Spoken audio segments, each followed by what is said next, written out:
Hey everybody, welcome back to the forge. So last night in the last video we finished up all of the hand sanding on this blade. It looks a little dirty, it's just because it's got some fingerprints on it. Finished up all the hand sanding, so today we're going to go ahead and do the etch, the handle, and the sheath, and finish this knife up to go to its new owner. So I hope y'all enjoy, and I'll see you in the rest of the video. So what we're gonna go ahead and do is we're gonna just give this a little bit of a clean, just to kind of get some of the handprints off of it. I just use Windex. I also use Windex to neutralize everything. So give it a little bit of a clean, give it a wipe down with a towel. I like to keep my hands away from the blade after the blade edge that's getting etched, such as just the whole blade right there. So I like to keep my fingertips away from it. See, it leaves a nice clean finish. Like I said, I just use Windex. Make sure to not leave any of the little rag pieces on there. Then I'll just let it air dry for a minute. And I'll grab my set of clamps, which is right here.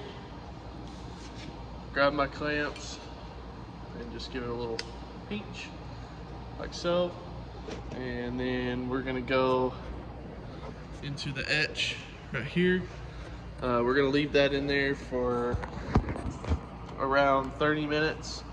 We'll do a check at 5 minutes just to make sure everything is etching the right way. If it's not, that way it's not too deep, we can go back and sand that out with a real high grit and then start over.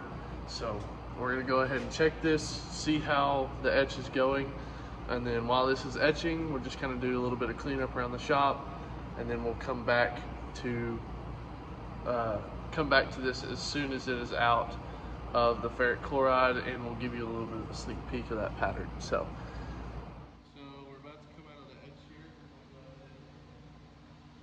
Draw some gloves.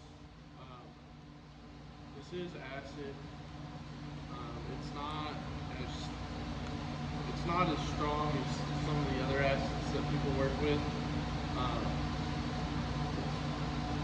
It's basic ferric chloride, but it'll still burn your skin, so I would suggest gloves when you're doing this. So go ahead and get your gloves out. Get us some paper towels to wipe this down with. And I use Windex to neutralize the acid.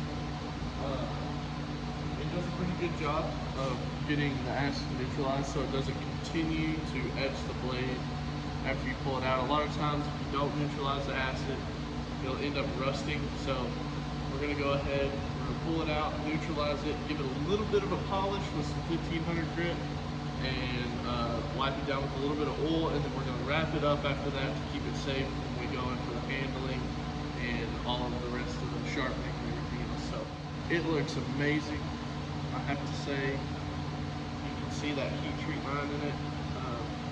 Get a little bit of oil on it. I'm thinking we're going to go ahead and stay out of the second acid bath here, second edge. I don't really think we're going to need it. So if I get this oil on there, I'll really be able to tell. If not, and I don't like the way it looks, we'll go ahead and go back in. But I'm thinking we're going to end up being in a good position to just go ahead and start on the handle. So we'll give it a wipe down real quick.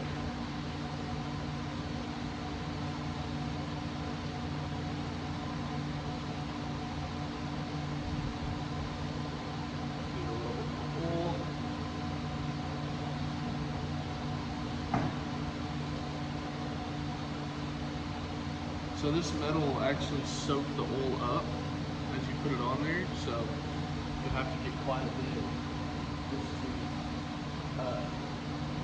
just to coat the whole thing. Now you don't want to put too much, but you don't want to put any. You don't want to not put any at all. You'll end up having rust. Even though that acid is neutralized, that first layer of the steel is exposed, and so there's no oxidizing resistant coating on there, so you can end up having a reaction with the air around it. But I think this looks really good. Go ahead and take this off of there. It looks fantastic. Although we didn't get the pattern we wanted, it still looks really good. You can see where the two metals kind of meet, and the pattern is going in different directions.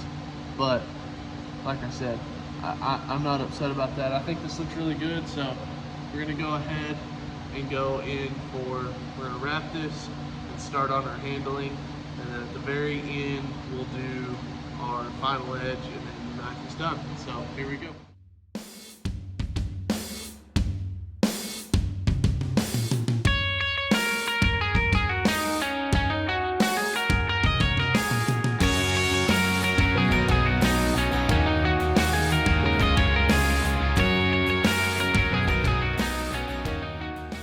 So we came to a stopping point on the time lapse. So we've got all of this, we've got 2 pinholes drilled. They're 5/32 pins. And then we've got some nice red cedar. It's a real soft wood, but once you oil it and it hardens up a little bit, just through use, it gets really, really nice. It has a really nice look to it. So once we oil that, y'all really like that. We're gonna go ahead and finish up using our round and our triangle file here and finish up contouring all of this, getting it kind of close to the metal of the handle, and then we're gonna go in and glue this, and then we'll be pretty much done for all of the handle. All we have to do after that is put the final edge on it and then work on the sheath, and then we'll be done.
Sorry, I was trying to get rid of that glare. Just finished up. I maybe you can see it at the end of the time lapse. I kind of held it up there for a little while just so you can get a look, but this looks really, really good. I like the cedar on the handle just because it gives it that, I don't know, it just gives it a different aspect. It's almost like a redwood, or like a redwood tree, except it's a cedar. So it makes it look so much better. So we're gonna go ahead and take this tape off and get this whole thing oiled up one last time, clean up these edges a little bit. So we're gonna get some oil. This is my favorite part, just because it gets old. It just looks so good. So we're gonna get one last little oil. If I can get the container open. Give another little shot of oil. This is gonna go on the handle first. So this is everybody. It just makes, I just love the redwood. I just love the redwood. I love the cedar. I think it just makes this whole knife pop really, really well. It just goes good with the Damascus. I know a lot of people probably don't use cedar, which is fine. I mean, cedar's not really something that a lot of people use all the time. It's not common in a lot of places, and so getting cedar to do handles, you know, a lot of people don't do it, but that same instance, it just looks so good. So it's kind of the final reveal thing you've been waiting for. Look at that. It's just beautiful. It's just beautiful. I love it. I love the cedar. I love the red color.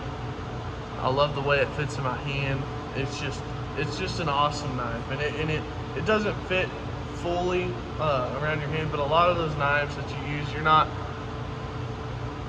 using your full hand. You're in there more like this, so you can wrap your finger on this bottom well, and right here at the top, and you can go through. It's all real nice and pretty. So I hope y'all enjoyed. I'm going to end the video here. This is the ending of part 3 of the Damascus skinning knife. I hope y'all like this series. If y'all want me to do more series like this, let me know. I enjoy doing stuff like this. I have a really big project planned just for y'all. I'll give you a little sneak peek of it. I did all the math for it last night. It's going to be right down here. We're going to be using 12 pieces of 2-inch long, 1/8 inch thick, 15 and 20, and 1084. So we're going to have a 24 stack billet before we cut and stack several times before we cut and stack a couple times to do a full mosaic pattern Damascus. So I'm hoping y'all are liking these series. I hope y'all are impressed with this blade, but I'm gonna go ahead and end it here. If you want to see a little montage of me kind of testing this knife, let me know and I'll post a little montage. But otherwise, thank y'all for watching. I enjoyed all of this. Making this knife was a lot of fun. So I'll see y'all in the next video, and have a good day.